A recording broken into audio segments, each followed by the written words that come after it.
must go about naked, without any clothing. They harvest food for others while they themselves are starving. They press out olive oil without being allowed to taste it, and they tread in the winepress as they suffer from thirst.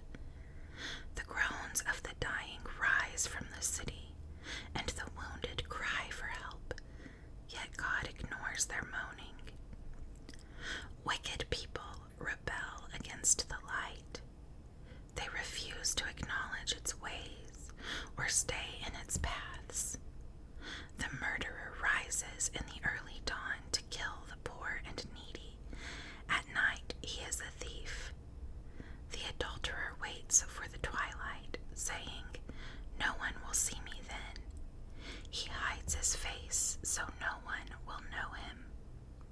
Thieves break into houses at night and sleep in the daytime. They are not acquainted with the light. The black night is their morning. They ally themselves with the terrors of the darkness, but they disappear like foam down a river. Everything they own is cursed, and they are afraid to enter their own vineyards. The grave consumes sinners just as drought and heat consume snow. Their own mothers will forget them. Maggots will find them sweet to eat. No one will remember them. Wicked people are broken like a tree in the storm. They cheat the woman who has no son to help her. They refuse to help the needy widow. God, in his power, drags away the rich. They may rise high, but they have no assurance of life. They may be allowed to live in security, but God is always watching them. And though they are great now, in a moment they will be gone like all others, cut off like heads of grain. Can anyone claim otherwise? Who can prove me wrong? Chapter 25. Then Bildad the Shuhite replied, "God is powerful and dreadful. He enforces peace in the heavens. Who is able to count his heavenly army? Doesn't his light shine on all the earth? How can a mortal be innocent before God? Can anyone born of a woman be pure? God is more glorious than the moon. He shines brighter than the stars. In comparison, people are maggots. We mortals are mere worms." Chapter 26. Then Job spoke again. "How you have helped the powerless, how you have saved the weak, how you have enlightened my stupidity. What wise advice you have offered. Where have you gotten all these wise sayings? Whose spirit speaks through you? The dead tremble, those who live beneath the waters. The underworld is naked in God's presence.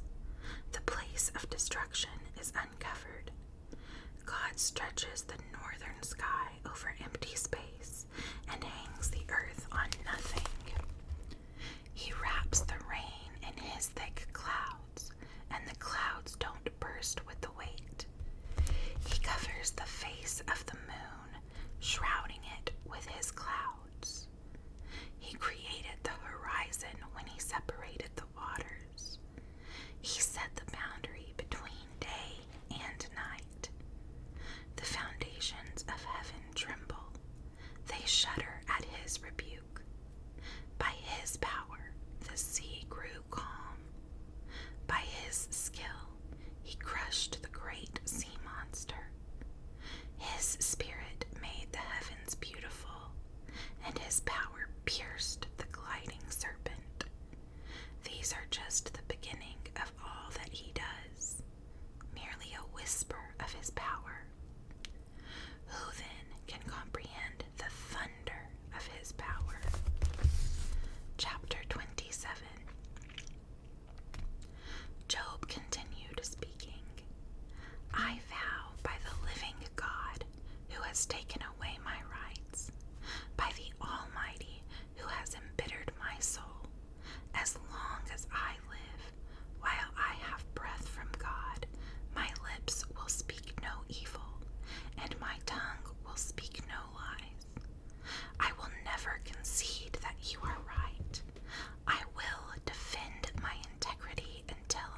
search in the dark for ore.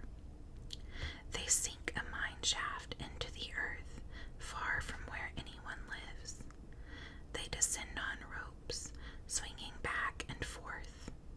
Food is grown on the earth above, but down below, the earth is melted as by fire. Here the rocks contain precious lapis lazuli, and the dust contains gold. These are treasures no bird of prey can see, no falcon's eye observe. No wild animal has walked up on these treasures. No lion has ever set his paw there. People know how to tear apart flinty rocks and overturn the roots of mountains. They cut tunnels in the rocks and uncover precious stones. They dam up the trickling streams and bring to light the hidden treasures. But do people know where to find wisdom? Where can they find understanding? No one knows where to find it, for it is not found among the living. It is not here, says the ocean, nor is it here, says the sea. It cannot be bought with gold. It cannot be purchased with silver. It's worth